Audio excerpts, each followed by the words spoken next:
विष्णु ने लक्ष्मी जी को सजा दी और लक्ष्मी जी बनी एक गरीब के घर में नौकरानी। जी हाँ, ऐसा भी हुआ था। एक बार भगवान विष्णु जी शेषनाग पर बैठे बैठे बोर हो गए और उन्होंने धरती पर घूमने का विचार मन में किया। वैसे ही कई साल बीत गए थे धरती पर आए और वो अपनी यात्रा की तैयारी में लग गए। स्वामी को तैयार होता देखकर लक्ष्मी जी ने पूछा, आज सुबह सुबह कहां जाने की तैयारी हो रही है? विष्णु जी ने कहा, हे लक्ष्मी, मैं धरती लोक पर घूमने जा रहा हूं। तो कुछ सोचकर लक्ष्मी मां ने कहा, हे देव, क्या मैं भी आपके साथ चल सकती हूं? भगवान विष्णु ने 2 पल सोचा, फिर कहा, एक शर्त पर। तुम मेरे साथ चल सकती हो। तुम धरती पर पहुंचकर उत्तर दिशा की ओर बिल्कुल मत देखना। इसके साथ ही माता लक्ष्मी ने हां कह के अपनी मनवा ली और सुबह सुबह मां लक्ष्मी और भगवान विष्णु धरती पर पहुंच गए। अभी सूर्य देवता निकल रहे थे। रात बरसात होकर हटी थी। चारों ओर हरियाली ही हरियाली थी।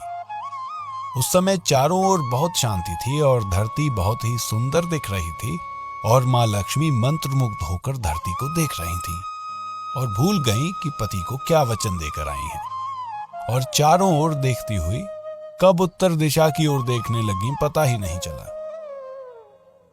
उत्तर दिशा में मां लक्ष्मी को एक बहुत ही सुंदर बागीचा नजर आया और उस तरफ से भीनी भीनी खुशबू आ रही थी और बहुत ही सुंदर सुंदर फूल खिले हुए थे। ये एक फूलों का खेत था और मां लक्ष्मी बिना सोचे समझे उस खेत में गईं और एक सुंदर सा फूल तोड़ लाईं।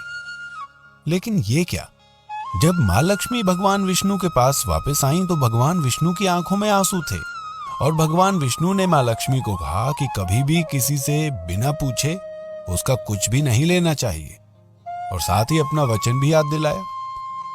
मां लक्ष्मी को अपनी भूल का पता चला और उन्होंने भगवान विष्णु से इस भूल की माफी मांगी। तो भगवान विष्णु ने कहा कि जो तुमने भूल की है उसकी सजा तो तुम्हें जरूर मिलेगी। जिस माली के खेत से तुमने बिना पूछे फूल तोड़ा है, ये एक प्रकार की चोरी है। इसलिए अब तुम 3 साल तक माली के घर नौकर बनकर रहोगी। उसके बाद मैं तुम्हें बैकुंठ में वापस बुलाऊंगा। मां लक्ष्मी ने चुपचाप सर झुकाकर हां कर दी और मां लक्ष्मी एक गरीब औरत का रूप धारण करके उस खेत के मालिक के घर गईं। घर क्या, एक झोपड़ा था और मालिक का नाम माधव था। माधव की बीवी, 2 बेटे और 3 बेटियां थीं। सभी एक छोटे से खेत में काम करके किसी तरह से गुजारा करते थे। मां लक्ष्मी जब एक साधारण और गरीब औरत बनकर माधव के झोपड़े पर गईं, तो माधव ने पूछा, बहन, तुम कौन हो और इस समय तुम्हें क्या चाहिए? तब मां लक्ष्मी ने कहा, मैं एक गरीब औरत हूं। मेरी देखभाल करने वाला कोई नहीं। मैंने कई दिनों से खाना भी नहीं खाया। मुझे कोई भी काम दे दो, साथ में मैं तुम्हारे घर का काम भी कर दिया करूंगी। बस मुझे अपने घर में एक कोने में आसरा दे दो। माधव बहुत ही अच्छे दिल का मालिक था। उसे दया आ गई, लेकिन उसने कहा, बहन, मैं तो बहुत ही गरीब हूं। मेरी कमाई से तो मेरे घर का खर्च मुश्किल से चलता है, लेकिन अगर मेरी 3 की जगह 4 बेटियां होती तो भी मुझे गुजारा करना था। अगर तुम मेरी बेटी बनकर रहो और जैसा रूखा सूखा हम खाते हैं उसमें खुश रह सकती हो तो बेटी अंदर आ जाओ। माधव ने मां लक्ष्मी को अपने झोपड़े में शरण दे दी और मां लक्ष्मी 3 साल तक उस माधव के घर नौकरानी बनकर रही। जिस दिन मां लक्ष्मी माधव के घर आई थीं, उस दिन से दूसरे दिन ही माधव को इतनी आमदनी हुई फूलों से कि शाम को एक गाय खरीद ली। फिर धीरे धीरे माधव ने काफी जमीन खरीद ली और सब ने अच्छे अच्छे कपड़े भी बनवा लिए और फिर एक बड़ा पक्का घर भी बनवा लिया। बेटियों और बीवी ने गहने भी बनवा लिए और अब मकान भी बहुत बड़ा बनवा लिया था। माधव हमेशा सोचता था कि मुझे ये सब इस महिला के आने के बाद मिला है। इस बेटी के रूप में किस्मत आ गई है मेरी। और अब 2 से 5 साल बीत गए थे, लेकिन मां लक्ष्मी अब भी घर और खेत में काम करती थी। एक दिन माधव जब अपने खेतों में काम खत्म करके घर आया तो उसने अपने घर के सामने द्वार पर एक देवी स्वरूप गहनों से लदी एक औरत को देखा। ध्यान से देखकर पहचान गया, अरे ये तो मेरी मुंह बोली चौथी बेटी यानी वही औरत है। और पहचान गया कि ये तो माँ लक्ष्मी है। अब तक माधव का पूरा परिवार बाहर आ गया था और सब हैरान होकर माँ लक्ष्मी को देख रहे थे। माधव बोला, माँ हमें माफ कर दे, हमने अनजाने में ही तुमसे घर और खेत में काम करवाया।